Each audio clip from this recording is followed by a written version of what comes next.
समस्या के बारे में उन्होंने समझा है, इसलिए मैंने इन्हीं को लिया। तो सबसे पहले तो सर आप ये बताइए, जैसे होता है ना कि 10वीं में मैंने आरएस के सपने देख लिए, तो वो बात बताओ कितनी सही है। देखो सर, बात ऐसी है कि ये जो अभी पिछले कुछ दिनों से चल रहा है यूट्यूब पे कि मैंने तो बचपन से आरएस का सोचा था, मेरे तो बचपन से ऐसा कुछ नहीं था। मैं एक सामान्य परिवार सुजानगढ़ का रहने वाला हूँ और माता जी जो है मेरे प्राइमरी अध्यापिका हैं, तो ऐसा कुछ नहीं था। और व्यक्ति जीवन में कुछ भी डिसाइड नहीं करता है, परिस्थितियों के सामने रिएक्ट करता है और जीवन चलता रहता है। हम प्लान करके कुछ नहीं कर सकते, हमारा जो है एक गोल होता है। तो मैं 10वीं में सर मेरे जो है वो 70% थे। बताओ आप। हाँ, 10वीं में मेरे 70% थे, 12वीं में मेरे 70% थे। इंजीनियरिंग वैसे तो सर 4 साल की होती है, लेकिन मुझे जो है 5 वर्ष लगे। वैसे ज़्यादा जी लग गया था मेरे इंजीनियरिंग में, तो 5 वर्ष लग गए। 35 बैक थी मेरे कॉलेज में अगर देखा जाए तो 46 पेपर हुआ करते थे, तो 35 पेपर जो है मेरे ड्यू रहे थे। अगर मैं 4 सालों में, जब आरपीएससी ने मुझे कहा कि आपकी सारी की सारी जो है वो डॉक्यूमेंट चाहिए, हमें सारी मार्कशीट चाहिए, क्योंकि लास्ट टाइम इंटरव्यू में इन्होंने सभी मार्कशीट नहीं मांगी थी, एक फाइनल मार्कशीट मांगी थी, तो इज्जत बची रही कि भाई फाइनल तो एक साथ आ जाती है, उसमें क्या पता चलता है। तो उसके अंदर टोटल मेरे पास मार्कशीट जो थी वो 20-22 थी, 8 सेमेस्टर की 20-22 मार्कशीट, हर सेमेस्टर की 3-3 मार्कशीट थी।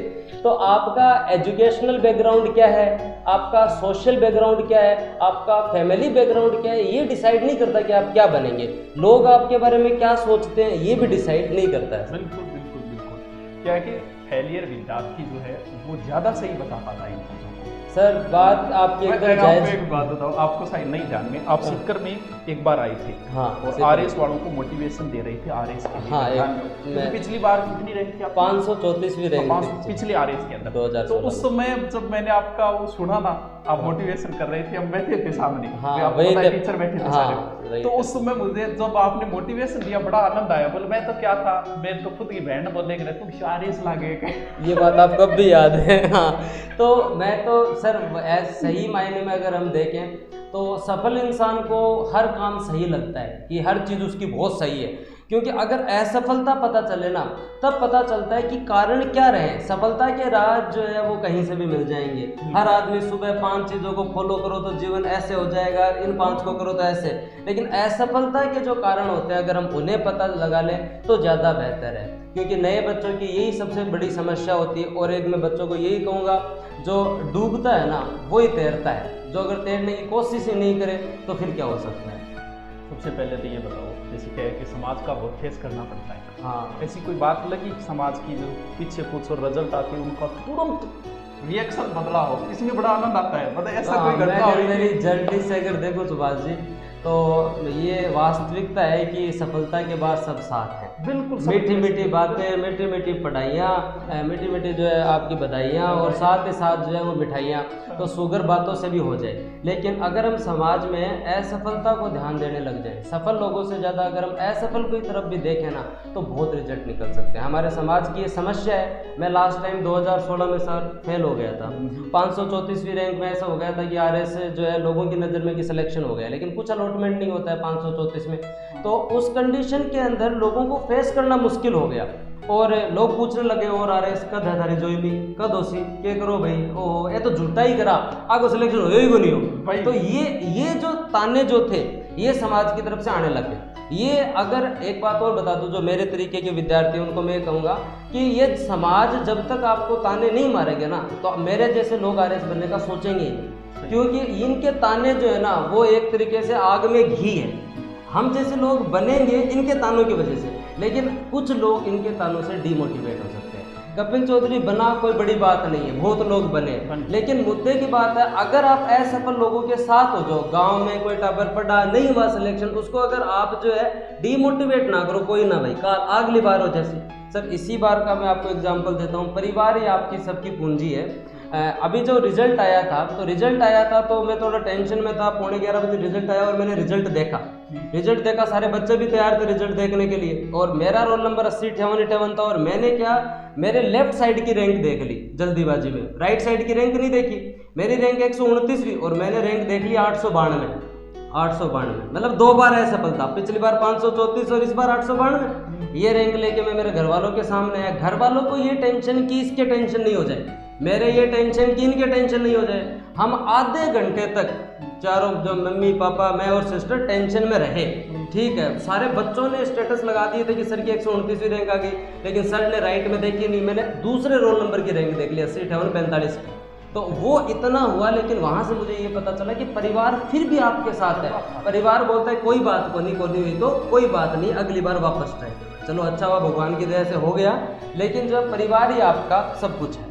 बिल्कुल, आपकी ये सहानुभूति जो होती है लोग कहीं ना कहीं जो अपनों से ही तो लेनी है, बाकी लोग दुनिया का क्या करना है, और कुछ ना कुछ तो बेचारी कहेगी और कहना काम है। और अगर आपकी चर्चाएं हो रही है इसका मतलब हाँ, है तो बात है ही। तो आपकी चर्चाएं जब हो, स्टेटस लगाना, अब तो आप स्टेटस लगाओगे तो जो बात नहीं करते थे वो भी कहेंगे वाह क्या स्टेटस, कुछ भी लगा देना चाहिए। अब तो वो बात नहीं है। अब तो देखो, अब तो जो है ये चीज़ है कि सफलता के साथ सब हैं और इसमें कोई दो राय नहीं है। आज अगर जो भी बच्चे तैयारी कर रहे हैं, एक तैयारी करते समय ये होता है कुछ लोगों की सामाजिकता जो है वो ज़्यादा नहीं रखनी चाहिए। सामाजिकता का मतलब मैं ये नहीं कह रहा कि असामाजिक हो जाओ, कोई भाटा को मारना कोई कर। सामाजिकता का मतलब ये है कि आप पढ़ रहे हो तो गांव से कोई आ रहा है तो वो आपको एक दिन डिस्टर्ब करके चला जाएगा। भी अपन रहते हैं तो अपने साइड का कोई भी आदमी शहर में रह रहा है तो आपको बोलेगा उस चीज़ में। आप 2-4 दोस्तों की शादी में भी नहीं जाओगे, परिवार की भी शादी में भी नहीं जाओगे, उस समय लोग बोलेंगे वो कोई करे तैयारी और तो करे ही नहीं कोई, हाँ वो तो आवे ही कोई नहीं, बड्डो आदमी हो गया, ठीक है। तो उस समय आप ये मत सोचो कि लोग आपसे नाराज हो जाएंगे, क्योंकि जिस दिन अगर आप लग गए ना, RS लग गए, चाहे आप थानेदार लग गए, चाहे आप पटवारी लग गए, चाहे आप ग्राम सेवक लग गए, कुछ भी लगे, आज तक आपने देखा क्या कि कोई RS से नाराज है? आप बताओ थे, बताओ को थानेदार नाराज? कोई नाराज होता ही नहीं। तो सब आपकी नाराजगियां जो है भूल जाएंगे, बस आपका जो है फोकस होना चाहिए कि मेरे को पढ़ना है। बिल्कुल बिल्कुल। तो बैकग्राउंड की बात करें तो आप पढ़ाई के मामले में 57% एवरेज या हाँ एवरेज बिलो एवरेज बच्चा जका 40% पास हो जाता है। मैं यहाँ देखा आपा के लागा अरे तो 40 वाला भी लग सकता है, आपने उस समय अपना ये काम में नहीं लिया। हाँ, अब काम में ले लिया, अब काम भाई अनयूज्ड ब्रेन है ना, यूज नहीं हुआ कोई बात नहीं, अब ज्यादा यूज हो जाएगा। अब आपनों तो बड़ो काम में आ गया। हाँ, अब कई जगह 10वीं 12वीं पढ़िया को नहीं, तो हम काम ही को नहीं आइडो, तो बहुत बढ़िया काम में ले वो तो बहुत तो भी यही तो सबसे इम्पोर्टेंट चीज़ है ना कि आप अगर बीच में 5 साल का गैप आ गया कोई बात नहीं, जागो तब सवेरा है, जागो तभी सवेरा। आपने अगर डिसाइड कर लिया तो श्योर होगा। फिर तो कोई बढ़िया कोई घटना ऐसी है जो बताने लायक, कोई इंटरेस्टिंग हो? हाँ है ये घटना 2016 की। देखो अपने जैसे लोग तैयारी करते हैं तो स्टार्टिंग में तो घर परिवार वाले भी विश्वास नहीं करते। हाँ क्योंकि जब इंजीनियरिंग का मेरा बैकग्राउंड था उसके साथ मैंने स्टार्ट किया तो एक बार तो घर वालों ने वो एक बात है, इंजीनियरिंग वाले इस लाइन में बहुत अच्छा कर रहे हैं। बहुत बार पटवार में सबसे ज्यादा इंजीनियर सेलेक्ट। तो सर वो इंजीनियरिंग के है ही नहीं ना, समाज ने उन्हें इंजीनियरिंग करवाई है। शौक से कौन इंजीनियरिंग कर रहा था? 2005 से 15 के बीच उन्हीं लोगों ने इंजीनियरिंग की है। जो समाज में जो भी ठीक है उसको साइंस दिला दो, साइंस दिला के फिर बाद में डॉक्टर इंजीनियरिंग कर लो। वास्तविकता में तो हम भी ह्यूमैनिटीज की लायक हैं। मेरा गुरुजी 10वीं में 73% थे। हाँ, उस समय बड़ी बात थी 10वीं तो में। जिसको पूछे के सब्जेक्ट देना, गार्जियनों को इतना नॉलेज नहीं था। कोई किन्हें पूछे के दिना, बोल कितना बने हैं, बोल 73 साइंस दिला। ऐसे चलता था उस समय। ऐसे नहीं यार इसको क्या चाहिए, वही बात है। वो इंजीनियर लाइन में करे, जो इंजीनियर का नहीं करे, इंजीनियरिंग करवा दो। तो घटना तो यही है सर कि जब मैंने स्टार्ट किया था तो विश्वास किसी को था नहीं। 2016 की वैकेंसी में मेरा प्री हुआ था तो मेरे 112 नंबर थे। उस समय 72-78 कुछ ऐसे गई थी कट ऑफ। प्री में अच्छे नंबर थे तो मैंने घर वालों को बोला कि मेरा प्री हो जाएगा, आप टेंशन मत लो। घर वालों को भी लगा कि भैया इंजीनियरिंग ढंग से नहीं किए तो ऐसे ही कर रहे होंगे, कोई जायज़ मतलब क्रेडिबिलिटी खत्म हो जाती है तो लोग विश्वास नहीं करते।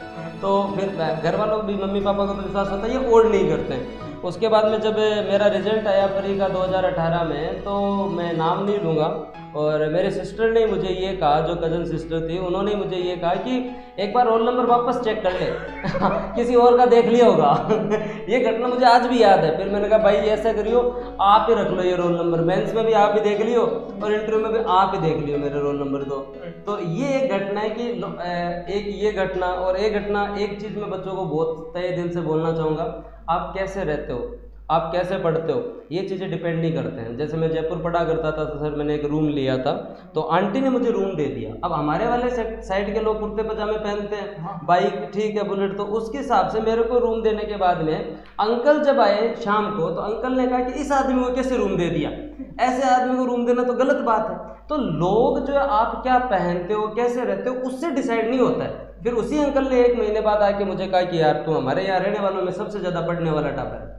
तो ये चीजें समाज जो है, लोग कहते हैं आरएस की तरह रहो, आरएस की तरह जियो, नहीं, आरएस की तरह सोचो के अनुसार ऑटोमेटिक हाँ, वो अपने आप हो जाता है, पहले करने की कोई जरूरत नहीं है।